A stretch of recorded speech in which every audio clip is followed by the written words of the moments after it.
আজ শেয়ার করব ডিম দিয়ে কুঁদরির দুর্দান্ত একটা রেসিপি, যেটা নাকি দুপুরবেলা গরম গরম ভাত ডালের সাথে যেমন ভালো লাগবে, তেমন রুটি পরোটার সাথেও। যারা কুঁদরি একদমই পছন্দ করেন না, তাদের এই রেসিপিটা একবারের জন্য হলেও তৈরি করে দেবেন। গ্যারান্টি দিয়ে বলতে পারি, একদম কিন্তু চেটেপুটে খেয়ে নেবে একবার মুখে দেওয়ার পরে। নমস্কার বন্ধুরা, শ্বশুর বৌমা রান্নাঘর অ্যান্ড ব্লগ চ্যানেলে সকলকে স্বাগত। তাহলে কি করে তৈরি করব সেটাই দেখে নেওয়া যাক। এইখানে কুঁদরি নিয়ে এসেছি, আর কুঁদরিগুলোকে দেখুন কেটে নিয়ে ফিরে এসেছি। দুই পাশের মুখের দিকটা কেটে বাদ দিয়ে তারপরে মাঝখান থেকে অর্ধেক করে নিয়ে এসেছি। কুঁদরিগুলো তো কেটে নেওয়ার আগে ভালো করে জল দিয়ে ধুয়ে নিয়ে এসেছি, আবারও কেটে নেওয়ার পরে জল দিয়ে ধুয়ে ফিরে আসছি। গ্যাসের ওভেনে কড়াইটা বসিয়ে দিয়ে কড়াই ভালো করে গরম করে নেব। কড়াই গরম হলে একদম দেব অল্প পরিমাণ সর্ষের তেল, তার মধ্যে একটুখানি দিয়ে দেব হলুদ। আর গ্যাসের ফ্লেম এই পর্যায়ে লোতে রেখে এইবার একটা বাটির মধ্যে আগে থেকে একটা ডিম ভেঙে নিয়েছি। ভেঙে নেওয়া ডিমটাকে আস্তে করে তেলের ওপরে ছেড়ে দেব। এখানে চাইলে আপনারা একটার বেশিও ডিম ব্যবহার করতে পারেন। এবার খুন্তি দিয়ে আস্তে করে ডিমটাকে ভেঙে চুড়ে দেব, বেশ যেমন ঝুরি ভাজা তৈরি করা হয় ঠিক সেই রকম। একদম ছোট ছোট করবেন না, বেশ একটু বড় বড় টুকরো থাকবে, সেইভাবে ভেঙে চুড়ে দিতে হবে। ভুজিয়াগুলো কড়া করে ভেজে নেব। এটা সুন্দরভাবে ভাজা হয়ে গেছে, এগুলোকে তুলে নেব। আর একটা কথা, প্রথমে এই যে ডিমের ভুজিয়াটা করে নিলাম, এইটা আমি কিভাবে বা ডিমের মধ্যে আর কি ব্যবহার করে কুঁদরিটা রান্না করব, সেইটা দেখার জন্য সম্পূর্ণ ভিডিওটা দেখতে হবে। ভুজিয়াগুলো কড়াই থেকে তুলে নিয়ে এসেছি। এবার ওই কড়াইয়ের মধ্যে দিয়ে দিচ্ছি অল্প পরিমাণ সর্ষের তেল। তেলটাকে ভালো করে গরম করে নিয়ে এর মধ্যে দিয়ে দেব ছোটো চামচের 1 চা চামচ পরিমাণ সাদা জিরে আর একটা শুকনো লঙ্কা। ফোড়নটাকে বেশ ভালো করে ভেজে নেব। ফোড়নের মধ্যে দিয়ে দেব 1/2 চা চামচ পরিমাণ হলুদ গুঁড়ো। এরপর দিয়ে দিচ্ছি কুচিয়ে নেওয়া পেঁয়াজ। তেলের মধ্যে হলুদ দেওয়ার কারণটা হচ্ছে, এই যে পেঁয়াজটা আমি এখন দিলাম, তাতে চারদিকে তেলটা ছিটবে না। পেঁয়াজ তাড়াতাড়ি মজে আসার জন্য দিয়ে দিচ্ছি স্বাদ অনুযায়ী লবণ। আর পেঁয়াজটা বেশিক্ষণ ভাজার কোনো রকম দরকার নেই, ঠিক 2 থেকে 3 মিনিট মতন ভেজে নিলেই হয়ে যাবে। এবার এর মধ্যে দিয়ে দেব অর্ধেক করে কেটে নিয়েছি যে কুঁদরিগুলো, সেই কুঁদরিগুলো চাইলে আপনারা মাঝখান থেকে আর এক টুকরো করে নিতে পারেন, মানে একটা কুঁদরিকে 4 টুকরো করে নিতে পারেন, তবে এটা দেখতে বেশি ভালো লাগবে।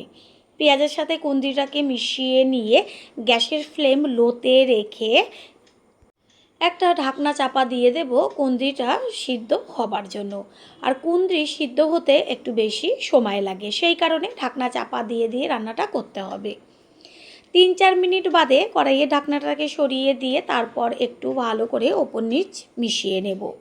পেঁয়াজটা দেখা যাচ্ছে যে পেঁয়াজটা কিন্তু কোনো রকম বেশি ভাজা হয়নি। একটু 2 থেকে 3 মিনিট পেঁয়াজ ভাজার পরেই কুঁদরিটা দিয়ে দেবেন। দিয়ে দিচ্ছি লম্বা লম্বা করে মোটা করে কেটে নেওয়া আলু। আলুটা যদি আপনারা চান ব্যবহার করবেন না, নাও দিতে পারেন। এবার দিয়ে দিচ্ছি ঝালের জন্য চিড়ে নেওয়া কাঁচা লঙ্কা। এবার আলু, কাঁচা লঙ্কা, কুঁদরি একসাথে ভাজা হতে থাকবে। এই পর্যায়ে এক এক করে কিছু মশলা দেব, যেমন 1 চা চামচ পরিমাণ হলুদ গুঁড়ো, পরিমাণ মতন লবণ, প্রথমে লবণ দেওয়া হয়েছিল। 1 চা চামচ পরিমাণ ধনের গুঁড়ো, 1 চা চামচ পরিমাণ জিরের গুঁড়ো, আর 1/2 চা চামচের থেকেও কম পরিমাণ কাশ্মীরি লঙ্কার গুঁড়ো। সমস্ত কিছু মশলাগুলো ভালো করে মিশিয়ে নেব। গ্যাসের ফ্লেম একদমই হাই করবেন না, তাহলে পুড়ে যাবে। কুঁদরি তো অনেক রকমভাবেই রান্না করেছেন, ঠিক এই পদ্ধতিতে একবার রান্না করে দেখবেন, তারপর খেয়ে এসে কমেন্ট করে জানিয়ে যাবেন যে কতটা টেস্টি হয়েছিল। ঢাকনাটা চাপা দিয়ে দেব কিছুক্ষণের জন্য, যেন তাড়াতাড়ি সিদ্ধ হয়ে যায়। পুরনো বন্ধুদের সবসময় আমাদের পাশে এইভাবে ভালোবেসে থেকে এগিয়ে নিয়ে যাবার জন্য অনেক অনেক ভালোবাসা। কিছুক্ষণ বাদে ঢাকনাটাকে সরিয়ে দিয়ে একটু ভালো করে খুন্তি দিয়ে ওপর নিচ করে নেড়ে চেড়ে দিতে হবে। তাহলে কি হবে, নিচের দিকটা লেগে যাবে না, আর ওপরেরটাও খুব সুন্দরভাবে ভাজা হয়ে যাবে। ঠিক এইভাবে একটু বাদে বাদে নেড়ে চেড়ে দেবো। আবারও ঢাকনাটা চাপা দিয়ে দেবো।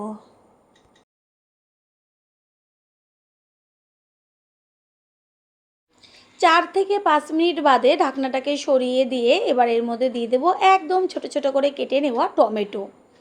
কুঁদরি আর আলু যখন দেখবেন অর্ধেকের বেশি সিদ্ধ হয়েছে ঠিক সেই পর্যায়ে টমেটোটা ব্যবহার করতে হবে। প্রথমবার যারা আমাদের চ্যানেল ভিজিট করছেন তাদের আন্তরিক শুভেচ্ছা ও অনেক ভালোবাসা।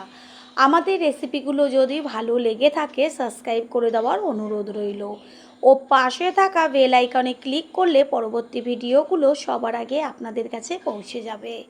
ঢাকনাটা সরিয়ে দিয়েছি আর টমেটোটাও মজে গেছে। এইভাবে ঢাকনা চাপা দিয়ে রান্না করলে কি হবে, গ্যাসটাও অনেক কম পড়বে আর রান্নাটাও তাড়াতাড়ি হয়ে যাবে।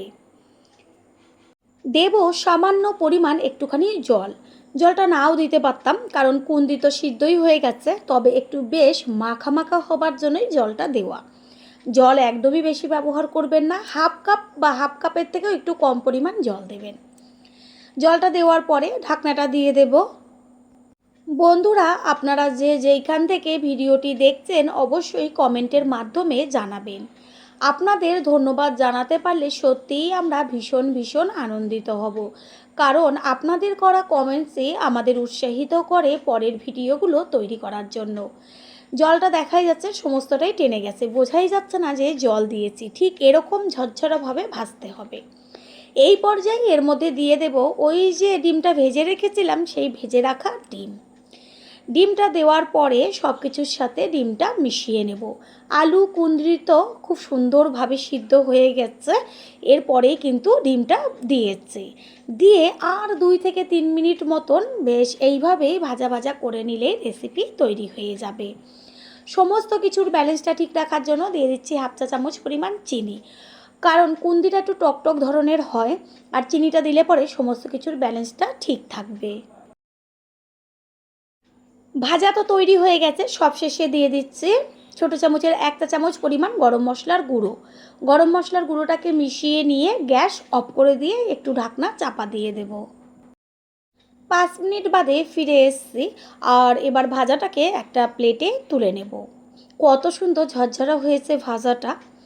আশা করি রেসিপিটি ভালো লাগলো, আর যদি ভালো লেগে থাকে একটা লাইক কমেন্টস পারলে একটা শেয়ার করে অবশ্যই জানাবেন। আপনাদের করা একটা লাইক ও লাইকের পাশে থাকা হাইপ আর একটা শেয়ার আমাদের কাছে অনেক অনেক গুরুত্বপূর্ণ। All friend, thanks for watching my video. আপনারা সকলে ভালো থাকবেন, সুস্থ থাকবেন। আবারও দেখা হবে অন্য কোনো রেসিপির এপিসোডে।